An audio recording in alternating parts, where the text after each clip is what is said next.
இருக்கின்ற இந்திரா நகர் வட இந்திய மக்கள் இருக்கக்கூடிய அந்த இந்திரா நகர் பகுதியிலே அத்துணை பேரும் இந்தியிலே நோட்டீஸ் அச்சடித்து அவர்களிடம் கொடுத்து வாக்கு கேட்பது வாடிக்கைங்க. இதே போல கத்திக் கொண்டிருக்கிறார் என்பதற்கெல்லாம் நாம் விடை சொல்ல முடியாது. திமுகவினுடைய இருமொழி கொள்கை என்றைக்கும் இருக்கும். இந்தியும் தமிழும் தான் எங்களுடைய உயிர். ஈரோடு கிழக்கு இடைத்தேர்தலில் திமுக சார்பில் இந்தியில் நோட்டீஸ் அச்சு அடித்து வழங்கவில்லை என திமுக வேட்பாளர் சந்திரகுமார் செய்தியாளர் சந்திப்பில் தெரிவித்துள்ளார். அவர் எங்களை அழைத்து சென்று வட இந்தியாவை சார்ந்த அந்த வியாபாரிகளிடத்தில் என்னை அழைத்து சென்று வாக்குகள் சேகரிப்பதற்காக என்னை அழைத்து சென்று என்னிடத்தில் வாக்குகள்லாம் கேட்க சொன்னார். நாங்கள் எல்லாம் பேசிட்டு வந்தோம். அதன் பிறகு அவராகவே நான் அந்த வாக்கு சேகரிக்கின்ற பொழுது தமிழில் நோட்டீஸ் கொண்டு எல்லாத்தையும் கொடுத்துட்டு வந்தேன்.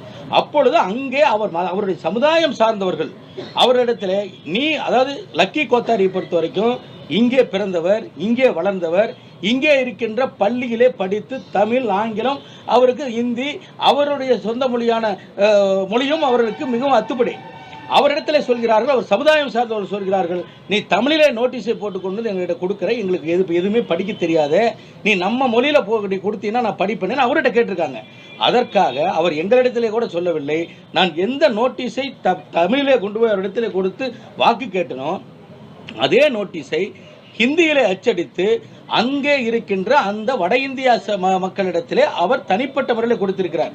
இதுதான் விஷயமே ஒழிய இது ஒரு பெரிய சர்ச்சைக்குரிய விஷயமே கிடையாது. இன்னொன்றையும் இங்கே பதிவிடுகிறேன்.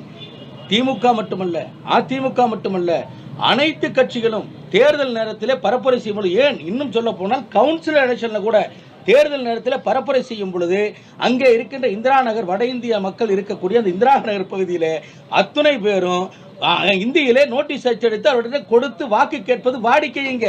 இது ஏதோ ஒரு புதுசா ஒரு விஷயத்தை கண்டுபிடிச்ச மாதிரி அந்த ஏதோ ஒரு அவங்க பேசுறாங்க அல்லது அவர்கள் பைத்தியத்தை போல கத்திக் கொண்டிருக்கிறார் என்பதற்கெல்லாம் நாம் விடை சொல்ல முடியாது.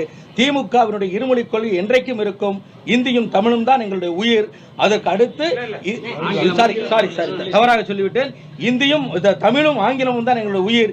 இந்தியிலே அவர் நோட்டீஸ் அச்சடித்து கொடுத்தது லக்கி கோத்தாருடைய தனிப்பட்ட விருப்பம். அவர் செய்திருக்கிறார். இந்த செய்தி வந்ததற்கு பிறகு அவர் அப்படி ஒரு நோட்டீஸ் அச்சடித்து கொடுத்தார் என்பது தெரியும். அதனால் இதில் என்னை பொறுத்தவரையிலும் தனிப்பட்ட முறையிலே அவர் எனக்காக பிரச்சாரம் செய்திருக்கிறார். அதில் தவறில்லை என்று நான் கருதுகிறேன். செய்திகளை உள்ளது உள்ளபடி தெரிந்து கொள்ள ரெஃப்ளெக்ட் நியூஸை சப்ஸ்கிரைப் பண்ணுங்க.